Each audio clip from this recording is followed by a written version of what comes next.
माता की, छत्रपती शिवाजी महाराज की, धर्मवीर छत्रपती संभाजी महाराज की जय भवानी, जय भवानी।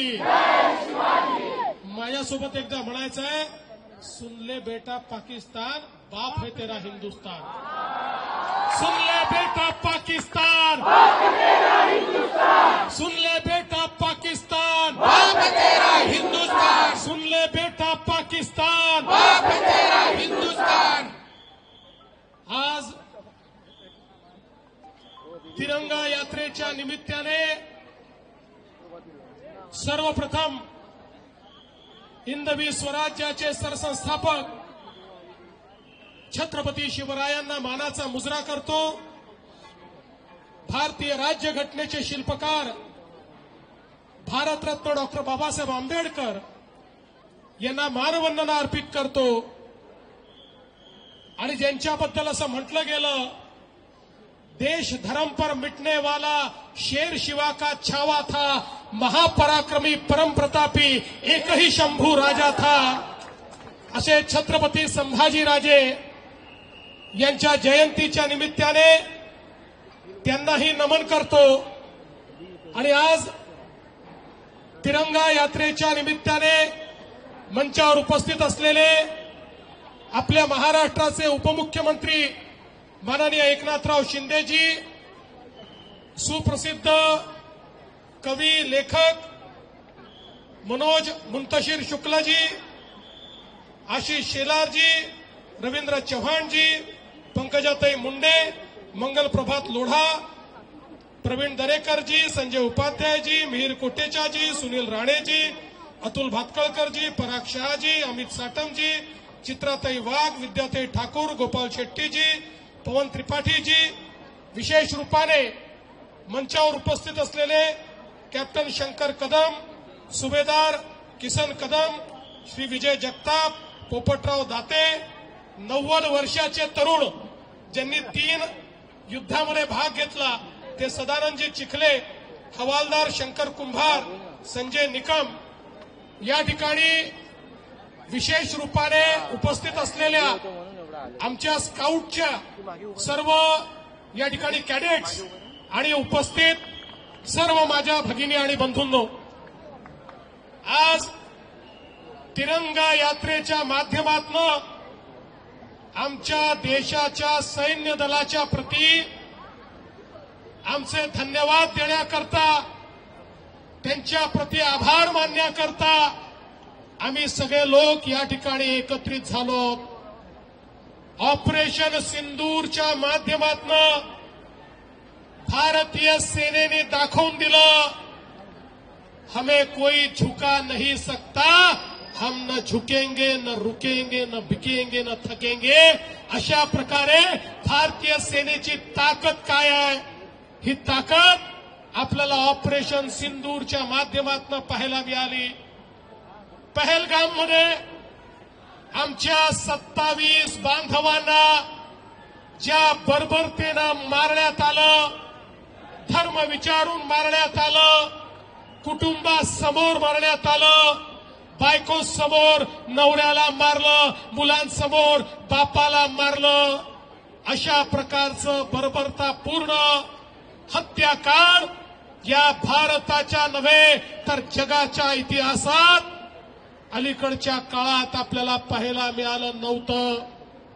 आणि म्हणूनच देशाचे प्रधानमंत्री माननीय नरेंद्र मोदीजींनी सांगितलं, जिन इरादों ने भारत में इस प्रकार का काम किया है, जिन इरादों ने दहशतवाद को भारत में इस प्रकार से हमारे लोगों को मरने पर मजबूर किया है, उन इरादों को और उन इरादों के इंफ्रास्ट्रक्चर को चकनाचूर कर दिया जाएगा।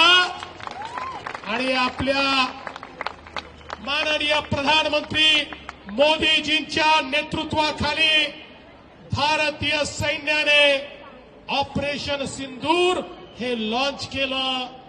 कारण आमच्या भगिनींचं जे कुंकू होतं ते पुसण्याचं काम ज्या आतंकवाद्यांनी आणि ज्या देशांनी केलं होतं त्याला नेस्तनाबूत करण्याकरता ऑपरेशन सिंदूरची सुरुवात झाली. आणि ऑपरेशन सिंदूरमध्ये अतिशय अचूक पद्धतीनं प्रिसिशन पद्धतीनं भारतीय सैन्याने आतंकवाद्याचे 9 अड्डे हे पाकिस्तानमध्ये घुसून त्या ठिकाणी उद्ध्वस्त करून टाकले. मला सर्वात जास्त आनंद कशाचा असेल तर ज्या ठिकाणी त्या हरामखोर कसाबनी प्रशिक्षण घेतलं तो अड्डा देखील या ठिकाणी नेस्तनाबूत करण्याचं काम केलं.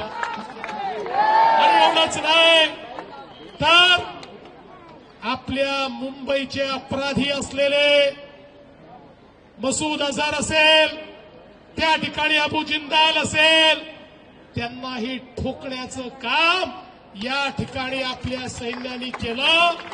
आणि हे 9 जे काही आम्ही हल्ले केले या 9 हल्ल्यांचं सगळ्यात मोठं महत्व काय आहे तर पाकिस्तानच्या आतमध्ये ज्या ठिकाणी पंजाब प्रांतामध्ये शेवटच्या टोकाला जिथे त्यांना वाटायचं इथे कधीच भारतीय सेना पोचू शकत नाही म्हणून सगळ्या आतंकवाद्यांना ज्या ठिकाणी परिवारासहित राहायला जागा दिली होती, पनाह दिली होती, त्यांचे अड्डे तयार केले होते, ज्या ठिकाणी या सगळ्या आतंकवाद्यांकरता सेफ हाऊस तयार केले होते, नेमकं तिथेच जाऊन भारतीय सेनेने ठोकलं आणि ते सगळे अड्डे उद्ध्वस्त केले.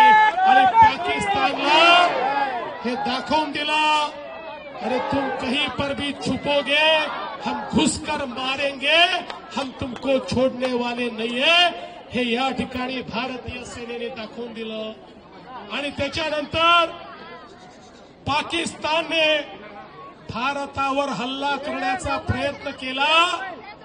मला या गोष्टीचा अभिमान आहे एकही त्यांचा हल्ला यशस्वी होऊ शकला नाही.